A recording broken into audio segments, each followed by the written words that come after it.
Welcome to the Tech Egg. Don't get scrambled. Enjoy the video. You already have an app service and an active plan, so start by enabling deployment slots now. Create a named staging slot and assign the same configuration as production. This gives you an identical runtime to validate changes.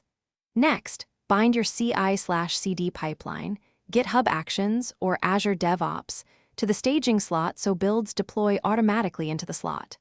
Once done, run a quick smoke test against the slot's URL to confirm the app boots and environment variables are correct before moving on.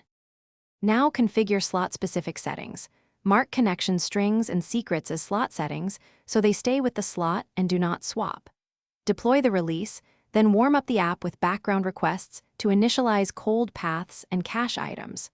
Test full integration flows and monitor application insights for errors and latency.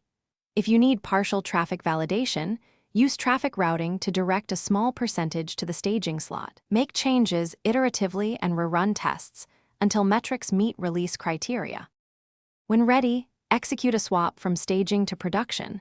Always use the preview option to validate configuration mappings before committing. During the swap, watch the operation status and application insights for errors or spike in latency. If something breaks, swap back immediately to restore production. After a successful swap, clear caches and verify session behavior, because sticky cookies or slot-specific settings can cause mismatches. Troubleshoot by comparing slot settings, checking deployment logs, and rerunning warm-up scripts. These steps resolve most swap failures. Thanks for watching. Consider subscribing if I helped unscramble your problems.